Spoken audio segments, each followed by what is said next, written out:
అందరికీ జేబీఎం నేను Rajesh Mahasen welcome to Mahasen media అంటే భూ రీసర్వేపై యూటర్న్ తీసుకున్న టీడీపీ కూటమిని ఒక కొత్త కథ ఒకటి వైసీపీ ఉండి వరుస్తుందండి. వైసీపీ వాళ్ళు అబద్ధాలు చెప్పి చెప్పి చెప్పి చెప్పి 11 సీట్లు పడిపోయారు. అయినా ఇంకా సిగ్గు రాకుండా అరే మనం అబద్ధాలు చెప్పాం కాబట్టి ఓడిపోతున్నాం, ఇంకా అబద్ధాలు మనం చెప్పకూడదు, ఎందుకంటే ఈ రాష్ట్రంలో ఉన్న ప్రజలందరూ చాలా తెలివైన వాళ్ళు, ఇంత తెలివైన వాళ్ళు మనం అబద్ధం చెప్పినా అన్నీ దొరికిపోతాం కాబట్టి ఇంక అబద్ధాలు చెప్పకుండా బుద్ధి మార్చుకుందాం, నిజాయితీగా ఉందాం, ప్రజలతో నిజాయితీగా రాజకీయం చేద్దామనే బుద్ధి ఇంకా రాలేదండి వీళ్ళకి. ఇంకా అయ్యే అబద్ధాలు. భూ సర్వేకి సంబంధించి అన్న ఒక గ్రానైట్ రాళ్ళు వేయించాడండి, అదో పెద్ద కామెడీ అది. ఆ గ్రానైట్ రాళ్ళ కుంభకోణం 700 కోట్లట, 700 కోట్ల రూపాయలు. దానిలోకి వెళ్దాం. ఇక్కడ వీళ్ళు ఒక వీడియో క్రియేట్ చేసి పెట్టారు. భూముల రీసర్వే మీద యూటర్న్ తీసుకున్న తెలుగుదేశం ప్రభుత్వం. ఏమి యూటర్న్ తీసుకుందంటే అక్కడే ఉంటుందండి బొక్క. మనం ఎక్కడ ఇలాగన్నారు అయితే ఏం జరిగిందని గూగుల్ అంతా ఎతకక్కర్లే, వాళ్ళు ఏదైతే వీడియో పెట్టారో ఆ వీడియోలోనే ఉంటుంది ఆ బొక్క. కానీ వీళ్ళు తెలుగుగా ఏం చేస్తారంటే వీళ్ళు స్ట్రాటజీయే, పైన ఒకటి రాసేస్తారు, కింద వీడియో పెట్టేస్తారు. చూసేవాళ్ళు కదా మన వాళ్ళు చాలామందికి బతకం కదా, చూసి ఓహో అలాగని అన్నారేమో, ఒకవేళ యూటర్న్ కానీ తీసుకున్నారేమో, ఇక్కడ చంద్రబాబు నాయుడు గారు ఫోటో పెట్టారు కాబట్టి ఆయన అంత ముందు అన్న తర్వాత కాదన్నారేమో అనుకుంటారు. కాదండి, వైసీపీ వాడు ఏది చెప్పినా ఈ రాసిన మాటలు నమ్మకండి. ఆ వీడియోలోకి వెళ్ళి అసలు ఏం జరిగిందో చూడండి, వినండి, మీకే అర్థమైపోతుంది. ఎందుకంటే ఆ తెలుగుడు అంటేనే తెలివైనడు. ఒకసారి మీకు చూపిస్తాను రండి.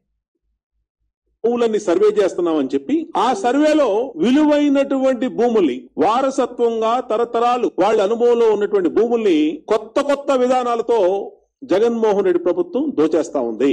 ఈ జగన్మోహన్ రెడ్డి సమగ్ర భూ సర్వేలో కార్యక్రమం పెట్టాడండి. ఏమంటే సర్వే ఎప్పుడు చేయించుకుంటారండి? చాలా మంది పేదోళ్ళకైతే సర్వే అంటే ఏంటో తెలియదు, ఎందుకంటే వాళ్ళ భూములు ఉండవు. ఆ భూములు ఉన్న వాళ్ళని అడుగుతున్నాను నేను, మనం సర్వే ఎప్పుడు పెట్టించుకుంటామండి? మన ఇంటి సర్వే కానీ, మన పొలం సర్వే కానీ, స్థలం సర్వే కానీ ఎప్పుడు పెట్టించుకుంటామంటే ఆ పక్కోడికి మనకి ఆ బోర్డర్ దగ్గర ఏదైనా ఇష్యూ వచ్చినప్పుడే. లేదు ఆ బోర్డర్లో చగ్గాడు ఉన్నాడు, మన బోర్డర్లో మనం ఉన్నంతకాలం మన సర్వే జోలికి వెళ్ళాం. సర్వే ఎప్పుడు అప్లై చేస్తామంటే అప్పుడు చేస్తాం, లేదా భూమి అమ్ముకునేటప్పుడు అవతలోడు కొనుక్కునేవాడు వస్తాడు, నీకు ఇగో నేను ఎకరం కొంటాను, ఎకరం ఉందా లేదా సర్వే చేయించుకుంటాడు. లేదా నేను ఎకరం అమ్ముతున్నాను, ఇగో ఈ ఎకరం ఇక్కడి నుంచి ఇక్కడ దాకా సర్వే చేస్తాం, అంతే తప్ప ఊరికే దురదెక్కి ఎవడో సర్వే చేయించుకోడు. కానీ జగనన్న సమగ్ర భూ సర్వే, మొత్తం భూములు ఎన్ని లక్షల ఎకరాలు ఉన్నాయో అన్ని లక్షల ఎకరాలని కొలిపించేస్తాడట. టేపెట్టి 1 2 3 అని మొత్తం కొలిపించేస్తాడట. ఎందుకు కొలిపించేస్తాడు ఎవరికీ తెలియదు. కానీ దానిలో ఉన్న ఒక చాలామంది అందరూ చెప్పేశారు. అది చాలామంది చెప్పేది ఏంటంటే, ఇప్పుడు నాకు ల్యాండ్ ఉందండి, ఆ ల్యాండ్లో ఏదైనా కొంచెం ఎక్సెస్ ల్యాండ్ కలిసి ఉందనుకోండి, నాది ఎకరం, ఆ ఎక్సెస్ ఒక 25 సెంట్లు కలిసింది, ఆ 25 సెంట్లు ప్లస్ ఎకరం పట్టించుకుంటూ ఉంటాను నేను. కానీ జగన్మోహన్ రెడ్డి గారు వచ్చి నీది ఎకరం కదరా, ఇక పాస్బుక్ మీద ఎకరం ఉంది, ఇగో ఈ ఎకరమే నీది, ఆ 25 సెంట్లు నాది అంటాడు జగనన్న. లేదా ఇక్కడ 3 ఎకరాలు ఉన్నాయి, 2 ఎకరాలు ఖాళీగా ఉంది, దీనికి ఎవడో డాక్యుమెంట్ క్లెయిమ్ చేసుకోవట్లేదు, లేదా ఓనర్ లేడు, ఈ 2 ఎకరాలు నాది అంటాడు. ఇది నీది, ఇది నీది, ఇది నాది అన్నట్టు అనమాట అండి. ముందు ఇక్కడ ఈ వీడియో చూడండి. భూ సర్వే అని చేస్తా ఉన్నారో దీని ద్వారా 1,00,000 కోట్ల అవినీతి జరిగింది ఆంధ్రప్రదేశ్ లో. ఇప్పుడు ఈ రీసర్వే పేరుతో ఎన్ని లక్షల ఎకరాలు మీరు కొట్టేయడానికి చూస్తున్నారో ఖచ్చితంగా చెప్పాల్సిన అవసరం ఉంది. సిబిఐ, ఈడీ కూడా దీని మీద దృష్టి పెట్టి ముందస్తు చర్యలు తీసుకోవాలి. బాబు తిమింగళంలాగా మింగేస్తా ఉన్నారు ప్రతిదాన్ని అని చెప్పి, సో భవిష్యత్తులో వీరేంద్ర బాబు జగనన్నలాగా మింగుతున్నాడు అనాలి. ఆ తిమింగళం పేరు మార్చేసి ఆ ప్లేస్ లో జగనన్న గారి పేరు పెడితే బాగుంటుంది. రక్షణ. ఇప్పుడు నిజంగా ఎవరికన్నా సర్వే కావాలితే అది చక్కగా ఈ సేవలోకి వెళ్ళి సర్వే అప్లికేషన్ పెట్టుకుంటే మరుసటి రోజు దానికి చనాలను కడితే వచ్చి చేస్తారు. వాళ్ళ భూములు నువ్వెళ్ళి కొలాల్సిన అవసరం వచ్చింది, వాళ్ళు అడగకుండా చేయకుండా కదండి. కేవలం అందులో వీళ్ళందరూ అన్నట్టు 1000 ఎకరాల్లో ట్రాన్సాక్షన్ జరిగింది. ఏ భూమి ఎక్కడెక్కడ ఉంది, ఎవరి పేరున ఉంది, ఏ భూమి ఖాళీగా ఉంది, ఇవన్నీ జాగ్రత్త చేసుకున్నారు. చాలా డబ్బులు వెనకేసుకున్నారు. 1000 ఎకరాలు వెనకాలండి. 1000 ఎకరాలు అంటే ఆల్మోస్ట్ లక్షల కోట్లు అండి. ఇప్పుడు ల్యాండ్ వాల్యూ ఎంత దారుణంగా ఉంది. చట్టం అది భూరక్షణ చట్టం కాదు, భూ భక్షణ చట్టం. రేపు రాబోయే రోజుల్లో ఈ చట్టం వస్తే తమలో ఇప్పుడే చూస్తున్న విషయాలు కూడా చెప్తాను. మీ ఆస్తులు వీళ్ళు కొట్టేస్తున్నారు. ఈ సర్వే లోప భూ ఇష్టం, దీనివల్ల లాభం లేదు. మీ భూమి నాదిగానో నా భూమి వేరే వాళ్ళగానో, లేకుంటే వాళ్ళకి అవసరమైతే 22A పెట్టి ప్రభుత్వ భూములు కొట్టేసే ప్రయత్నం చేస్తున్నారు. ఈ భూరక్షణ చట్టం సమాజానికి చేటు తీస్తుంది. నేను అందుకే హామీ ఇస్తున్నా, ప్రభుత్వం వస్తానే భూరక్షణ చట్టాన్ని ఆపి మీ ఆస్తులు కాపాడే బాధ్యత తెలుగు. ఆయన ఇచ్చిన మాట తూచా తప్పకుండా ఆయన వచ్చి రావడంతో ల్యాండ్ టైటిలింగ్ యాక్ట్ను రద్దు చేశాడు. మీ భూములు మీ పేరున ఉంటాయి, ఏ పనిమాలలో వచ్చి దాన్ని కొలవడో, మీకు గొడవలు పెట్టడో ఏమీ లేదని చెప్పి ఆ యాక్ట్ను మొత్తం రద్దు చేశారు చంద్రబాబు నాయుడు గారు. రద్దు చేస్తే ఇప్పుడు ఆ పేరు చంద్రబాబు నాయుడు గారికి, మరి ఎవరెవరైతే టెన్షన్ పడ్డారో అందరూ కూడా చంద్రబాబు నాయుడు గారికి 2 చేతులు పెట్టి మొక్కేస్తున్నారు. దాన్ని ఎలాగన్నా ఆపాలా. లేదు చంద్రబాబు నాయుడు గారు అది రద్దు చేయలేదు, మళ్ళీ దాన్నే చేస్తున్నారు అనేది మళ్ళీ క్రియేట్ చేయాలి. అది ఎవరు నమ్ముతాడు? ఈ అబద్ధాలు చెప్పే పిచ్చేటే బాబు మీకు అసహ్యం వేసేస్తుందండి. ఇన్ని అబద్ధాలు ఇంత నిస్సిగ్గుగా ఇన్ని ఆధారాలు కళ్ళ ముందే కనపడుతున్నా సరే దాన్ని ఇంకా ఏదో మసిపూసి మారేడుగా చేసేద్దాం. ఆ మాటను అటేపు ఇటేపు కట్ చేసి మధ్యలో ఉన్న ముక్కను తీసుకొచ్చి జనాలు నమ్మించి ఎవడున్నాడు అంత ఎర్రిపప్ప? ఇప్పుడు ఎవడున్నాడండి ఆంధ్రప్రదేశ్లో అంత ఎర్రిపప్ప ఎవడున్నాడు? అటు ఇటు కట్ చేసి ఆ కట్ చేసిన వీడియో అది ఎడిటింగ్ అని చిన్న కుర్రాడు చెప్పేస్తున్నాడు. అవి అక్కడ ఎడిట్ అయింది, అక్కడ గ్యాప్ వచ్చింది, ముందేమన్నాడు వెనకేమన్నాడు తెలియట్లేదు, కాబట్టి ఇది ఎడిటెడ్ వీడియో కావాలని రిలీజ్ చేశారని చిన్న కుర్రాడిని ఎక్కర్లు వేసుకున్నాడు చెప్తున్నాడు ఇప్పుడు ఏపీలో. ఇంకా అందరినీ జనాన్ని మోసం చేద్దామని జగన్ గారు మీరు మోసపోయారు. అలాగే వైసీపీ వాళ్ళు అందరూ మోసపోయారు. జనాన్ని చేద్దాం అనుకున్నారు మోసం. అందుకే అంటారు పెద్దలు ఎవరు తీసిన కూతురు ఆడే పడతాడండి. మీ నెత్తిమే మీరే పెట్టుకున్నారు భస్మాసం రాస్తాం. జాయింట్ ఎల్పిఎంస్ ఇష్యూస్ ఉన్నాయి. ఏమంటే ఇక్కడే అనగానే సత్యప్రసాద్ గారు చెప్తున్న మాటల్లో లేదు ఇప్పుడు రీసర్వే మళ్ళీ స్టార్ట్ అయిపోతుంది, అదిగో ఆ మినిస్టర్ గారు చెప్పేస్తున్నారు అనేది మళ్ళీ ఈ వీడియోని పెట్టారు. ఈయన మాటలు కొంచెం క్లియర్గా వినండి, మీకు అర్థమైపోద్ది విషయం ఏంటనేది. జాయింట్ ఎల్పిఎంస్ ఇష్యూస్ ఉన్నాయి, ఫిష్ పాండ్స్ ముఖ్యంగా. వాటిలో జాయింట్ ఎల్పీ ఇష్యూస్ ఉన్నాయి ఫిష్ పాండ్స్లో, ముఖ్యంగా ఫిష్ పాండ్స్ అట. అంటే మరి చేపల చెరువులు అనాలా, చేపల గుంతల ఏదో సంథింగ్. మా ఆఫీస్ స్టాఫ్ చెప్పినట్టు దానిలో చేపల సీడ్ పెంచుతారట. వాటిలో ఈ జాయింట్ ఎల్పీ అనేవి ఇష్యూస్ ఉన్నాయట. ఫిష్ పాండ్స్ కోసం మాత్రమే ఆయన మాట్లాడుతున్నాడు తప్ప ఈ రాష్ట్రంలో ఉన్న లక్షలాది ఎకరాల కోసం కాదు. అర్థమవుతుంది కదండి? కూడా ఫిష్ పాండ్స్ లో మనకి చాలా సర్వే ప్రాబ్లమ్స్ వస్తా ఉన్నాయి కాబట్టి, ఎందుకంటే జాయింట్ ఎల్పిఎం మెంబర్స్ వస్తా ఉన్నాయి. ఫిష్ పాండ్స్లో సర్వే ప్రాబ్లమ్స్ వస్తున్నాయి కాబట్టి. ఎక్కడ వస్తున్నాయంటండి? ఫిష్ పాండ్స్లో. అది ప్రాబ్లం వచ్చింది కాబట్టి. అంతేగాని ఎవడు పనాడు చేసుకుంటూ శుభ్రంగా ఎవడ వ్యవసాయం వాడు చేసుకుంటూ ఉంటే అక్కడికి మధ్యలో వెళ్ళి నేను కొలుతా నీ సేను కొలుతా నీ సేను కొలుతా అని వెళ్తలేదు వెళ్ళు. ఎక్కడైతే ఇబ్బంది ఉందో అక్కడ చెప్పండి సార్ ఉన్నాయి కాబట్టి ఆ ప్రాబ్లం కూడా రిజాల్వ్ చేసే విధంగా ఏది పాత డాక్యుమెంట్ ఉందో ఆ డాక్యుమెంట్ ఆధారంగా వాళ్ళకి సపరేట్ ఎల్పిఎంస్ ఇచ్చే విధంగా ఒక కార్యాచరణ రూపకల్పన చేసి టైం లైన్ పెట్టుకుని అది కూడా పూర్తి చేసిన తర్వాత డెఫినెట్ గా రీసర్వేకి విల్ గో హెడ్ పూర్తి చేసి చాలా జాగ్రత్తగానండి. వాటికి కూడా ఫిష్ పాండ్స్ లో మనకి చాలా సర్వే ప్రాబ్లమ్స్ వస్తా ఉన్నాయి కాబట్టి, ఎందుకంటే జాయింట్ ఎల్పిఎం మెంబర్స్ వస్తా ఉన్నాయి కాబట్టి ఆ ప్రాబ్లం కూడా రిజాల్వ్ చేసే విధంగా ఏది పాత డాక్యుమెంట్ ఉందో ఆ ప్రాబ్లం రిజాల్వ్ చేసే విధంగా పాత డాక్యుమెంట్ ఏదైతే ఉందో. ఏ ప్రాబ్లం అండి? LP numbers issue. ఎక్కడ? ఫిష్ పాండ్స్లో. ఆ డాక్యుమెంట్ ఆధారంగా వాళ్ళకి సపరేట్ ఎల్పిఎంస్ ఇచ్చే విధంగా డాక్యుమెంట్ ఏదైతే ఫిష్ పాండ్ డాక్యుమెంట్ ఉందో దాని ఆధారంగా సపరేట్ ఎల్పీ నెంబర్ ఇచ్చేలాగా, అంటే వాళ్ళకి మధ్య ఇబ్బందులు రాకుండా సపరేట్ నెంబర్ ఇవ్వడానికి ఆ డాక్యుమెంట్ని ఆధారం చేసుకుని ఒక కార్యాచరణ రూపకల్పన చేసి టైం లైన్ పెట్టుకుని అది కూడా పూర్తి చేసిన తర్వాత డెఫినెట్ గా రీసర్వేకి విల్ గో హెడ్ అది పూర్తి చేసిన తర్వాత వాటిని రీసర్వే చేస్తారు ఎక్కడ ఇష్యూ ఉందో అక్కడ. కానీ జగనన్న ఇష్యూ లేని చోట వెళ్ళి ఇష్యూ క్రియేట్ చేశాడు. చంద్రబాబు నాయుడు గారు చెప్తున్నారు రండి చూతిరిగినది. చంద్రబాబు గారు చెప్తున్నారండి దీనికోసమే, కేవలం రీసర్వేల కోసం వీళ్ళు ఒక ఫ్యాక్టరీ పెట్టేశారు. ఇది ఆ గ్రానైట్ స్టోన్స్. ఆ స్టోన్స్ తయారు చేసి ఆ స్టోన్స్ మళ్ళీ గవర్నమెంట్కి అమ్ముకుంటారు. ఫ్యాక్టరీ ఎవరిది? జగన్ గారిదే. ఆ రాళ్ళు ఎవరి? జగన్ గారియే. అవి పట్టుకెళ్ళి ఎవరికి అమ్ముతాడు? ఆంధ్రప్రదేశ్ గవర్నమెంట్కి. ఆ వచ్చిన 700 కోట్లు ఎవరికి వస్తాయి? ఆ ఫ్యాక్టరీ వాడికి. ఆ ఫ్యాక్టరీ ఎవరిది? జగన్ గారిది. అంటే 700 కోట్లు ఎక్కడికి వెళ్ళాయి ఇప్పుడు? జగన్ గారు రాళ్ళు కొనలేదండి.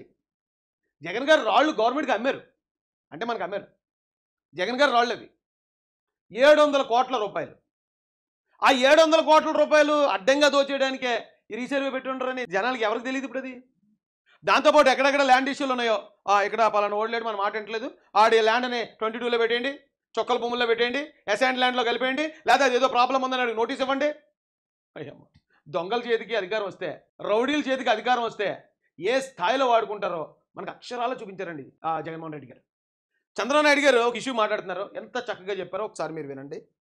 ఇంకొక పక్కన ఇది వైఎస్ఆర్ వీడు ఆయన ఫోటో సర్వే చేసి సర్వే రాళ్ల పైన ఆయన బొమ్మ వేసుకోవాలని అలా పేరు వేసుకున్నాడు. ఆ బొమ్మ వేసుకుంటే కొంతమంది సర్వీస్ చేశారని. చంద్రబాబు నాయుడు గారి మనసు ఎంత సున్నితం అర్థం చేసుకోండి. ఆయన ఒక మాట అనాలనుకుంటున్నాడు జగన్మోహన్ రెడ్డి గారిని, కానీ అనడానికి ఆయన మనసు ఒప్పట్లేదు. చాలా చిన్న మాట అది. ఆ మాట కూడా అనడానికి ఆయనకు మనసు ఒప్పక ఆయనకి నవ్వేసి నవ్వులో కలిపేస్తున్నాడు ఆ మాటని. కానీ అదే జగన్మోహన్ రెడ్డి గారు అని బ్యాచ్ చంద్రబాబు నాయుడు గారు చావు కోరుకున్నారు. ఆయన వయసు అయిపోయింది ముసలోడు అన్నారు, ఆయన చావు కోరుకున్నారు.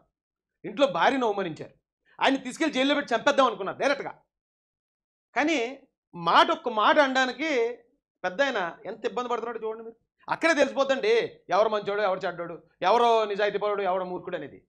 అన్నం ఉడికిందా లేదని మొత్తం అన్నం తినాలా? ఒక మెతుకు పట్టుకుంటే సరిపోదండి. ఆ మెతుకే ఒకసారి చంద్రబాబు నాయుడు గారు ఇప్పుడు మాట్లాడారు, పట్టుకుని చూడండి మీరు. కొంతమంది సజెస్ట్ చేశారని, ఇది నవ్వులాట కాదు, సజెస్ట్ చేశారని. చనిపోయిన తర్వాత బొమ్మ వేసుకుంటారు, నువ్వు వేసుకొని అక్కడ పావులో పెడుతున్నావు, నువ్వు చనిపోయావు. అని చూడండి ఆయన మనసు ఎంత సున్నితం అనేది అక్కడ ఆ ఒక్క మొక్కలో అర్థం చేసుకోవచ్చండి. అది జగన్మోహన్ రెడ్డి గారు మీరు అలా బొమ్మ వేసుకుంటే సమాధం వేసుకున్నట్టు ఉంటుంది కదా, చనిపోయినోడు వేసుకుంటాడు నువ్వు వేసుకుంటావా అనాలి. ఆ మాట అనడానికి ఆయన మనసు ఒప్పట్లే. అరే బతుకున్నవాడిని మనం అలా అనకూడదు, చనిపోయినోడు సమాధి అలా అనకూడదు అని అది జస్ట్ అలా కామెడీలో నవ్వులో కలిపి ఆ మాటను అలా బయటకైనా ప్రజెంట్ చేయడం జరిగింది. మరి అదే అవకాశం జగన్మోహన్ రెడ్డి గారికి వస్తే ఊరుకుంటాడండి, నిస్సిగ్గుగా మాట్లాడతాడు ఆయన అయితే. ఇక వైసీపీలో ఉన్న మిగతా రొట్ట బ్యాచ్ ఉంది, కుక్కల బ్యాచ్. ఇక ఆ కుక్కలు అయితే చెప్పక్కర్లే. అదే వ్యక్తిత్వాలు మనం ఊరికే మన జీవిత చరిత్రను తెలుసుకోక్కర్లేదండి.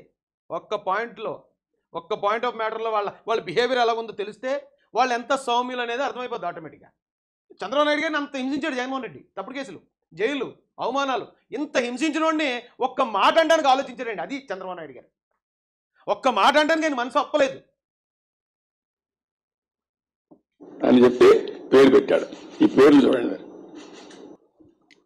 దీనికి ఖర్చు అంతా దగ్గర 640 కోట్లు. గ్రనేట్ కావాలి దీన్ని పిచ్చనాలనా మదమనాలనా? కేవలం అక్కడ అవసరం లేని రీసర్వే చేసి అక్కడ సర్వేర్ల టైం బొక్కెట్టి కేవలం భూములు దొబ్బేయడానికి అదొక తప్పు. రెండోది అక్కడ అవసరం లేని చోట ఒక రాయి వేసి దాని మీద ఈయన ఫోటో వేసుకోవడానికి 700 కోట్ల రూపాయలండి. 700 కోట్ల రూపాయలు అంటే దాదాపుగా ఒక 7,000 మంది నుంచి 10,000 మందికి ఇళ్ల స్థలాలు ఇచ్చేయచ్చు. లైఫ్ లాంగ్ అలా ఇళ్లలో బతుకుతారు. 7,000 నుంచి 10,000 కుటుంబాలు దాని మీద సెటిల్ అయిపోతాయి. అంత అవకాశం ఉన్న అంత పెద్ద అమౌంట్ని ఎందుకు పనికిరాని రాళ్ళకి దాని మీద వేసే బొమ్మలకి ఖర్చు పెట్టాడండి ఇతను. ఈయన అన్నారు చంద్రబాబు నాయుడు గారు. ఇక గవర్నమెంట్ ఆఫీసులకు వేసిన రంగులు సున్నాలు 3,000 నుంచి 5,000 కోట్లు ఖర్చు. దానికి 3,000 కోట్ల నుంచి 5,000 కోట్లు ఏమండి. ఇంతకీ ఈయన వేసుకుని బొమ్మ మీరు ఒకసారి చూడండి. ఇదిగోండి జగన్మోహన్ రెడ్డి ఆయన వేసుకున్న బొమ్మ ఇది. ఇదేమో ఆ స్టోన్ మీద ఆయన బొమ్మ. ఇది చూడండి, జానీ రేమండ్ మిచెల్. ఇదేమో ఒక సమాధి మీద ఉన్న ఫోటో. ఈ సమాధి మీద ఉన్న ఫోటోలాగా ఆయన కూడా వేసుకున్నాడు. ఆ పార్టీ మొత్తం సమాధి అయిపోయింది, వైఎస్ఆర్సీపీ. ఆ సమాధి మీద వేసుకున్న ఫోటోలాగా, సమాధి మీద వేసే రాళ్ళులాగా ఆయన క్రియేట్ చేసుకుని మొత్తం పార్టీనే సమాధి చేసుకున్నాడండి. పార్టీ సమాధి. ఆ సమాధిలో నుంచి ప్రేతాత్మలో భూతాలో గగ్గోలు పెడుతున్నాయి తప్ప ఏం లేదు. ఆ పార్టీ వాళ్ళ గురించి మాట్లాడుకోవడం కూడా బొక్కే మనకు టైము. జగన్మోహన్ రెడ్డి గారు అంటే ఇప్పుడు ఈ రోజున అసెంబ్లీలో ఉన్న పార్టీల్లో పెద్ద పార్టీ తెలుగుదేశం పార్టీ, రెండో పెద్ద పార్టీ జనసేన పార్టీ, మూడో పెద్ద పార్టీ వైసీపీ అనుకుంది. ఎందుకంటే బీజేపీకి 8 వచ్చాయి, జస్ట్ బీజేపీ కన్నా 3 సీట్లు ఎక్కువ అంతే. వీళ్ళకున్న బలానికి, బీజేపీకి ఉన్న బలానికి చూస్తే బీజేపీ 8కి వెళ్ళటం ఒక రకంగా, వైసీపీ కన్నా అదే పెద్ద పార్టీ. ఈ అసెంబ్లీలో ఉన్న 4 పార్టీల్లో 3 పార్టీలు వైసీపీ కన్నా పెద్ద పార్టీలు. ఇక 4వ పార్టీ గురించి మనం మాట్లాడుకోవటం, అతను చేసిన దాని గురించి ప్రజెంటేషన్లు ఇవ్వటం, ప్రజలు చైతన్యం కల్పించడం చేయాలనుకోండి. ఎందుకంటే అతను మాట్లాడే అబద్ధాలు అలాగుంటే టైం బొక్క కదండి. ఎక్కడో చిన్న పార్టీ, నలకంత పార్టీ ఇది వైఎస్ఆర్సీపీ అంటే. ఇక చూడండి, సమాధిని పోలిన రాళ్ళు వేసుకున్నాడు, పార్టీ సమాధిని చేసుకున్నాడు. కర్మ ఎవ్వడం వదిలిపెడదండి. అదేం విచిత్రమైన వెనకాల ఈ మిషనరీ అంతా చూసి నేను ఏమన్నా కంపెనీ పెట్టా అనుకుంటున్నారా? కాదు, ఇది 15 కోట్లు పెట్టి ఖర్చు పెట్టి ఆ జగనన్న సరిహద్దురాళ్ళు అని చెప్పి వచ్చింది కదా, భూ సురక్ష ఏదో పెట్టాడు కదా పథకం, దానికోసం పెట్టిన సెటప్ ఇదంతా. ఇదిగో నా వెనకాల ఆ గ్రనైట్ రాళ్ళు తయారు చేయడానికి కంపెనీ వెళ్ళే పెట్టుకున్నారు వైసీపీ వాళ్ళు. జగన్ గారు బినామీ పెట్టుబడి ఎంత అనుకుంటున్నారు? 15 కోట్లట. 15 కోట్లు పెట్టుబడి పెట్టిన కంపెనీ 700 కోట్లు సంపాదించింది ఒక సంవత్సరంలో. 700 కోట్ల కాంట్రాక్ట్ దానికి ఇచ్చారు. ఏముందని పని ఏముంది చెప్పండి? ఓ రాయికి కొందెచ్చుకోవటం, దాన్ని అటు ఇటు నరికేయటం, దాని మీద మనవాడు బొమ్మ తీసి అంటించేయటం. 700 కోట్లు దీని అమ్మగా. అలాంటి వ్యాపారాలు జగన్మోహన్ రెడ్డి గారికి కొట్టిన పిండండి. ప్రజాధనాన్ని ఎలా లూటీ చేయాలి చాలా జాగ్రత్తగా గమనించండి. జగన్మోహన్ రెడ్డి గారు ఈ పునాదురాళ్ళు సమాధిరాళ్ళు కొనలేదు, మనకు అమ్మారు. అతని కంపెనీ నుంచి మన చేత కొనిపించారు మన డబ్బుతో. తద్వారా 700 కోట్లు అన్న జేబులో వేసుకున్నాడు. ఏది కొట్టేసిన భూములు కాకుండా. ఇంకా కొట్టేసిన భూముల గురించి మాట్లాడుకుంటే పెద్ద చరిత్ర అయిపోతుంది.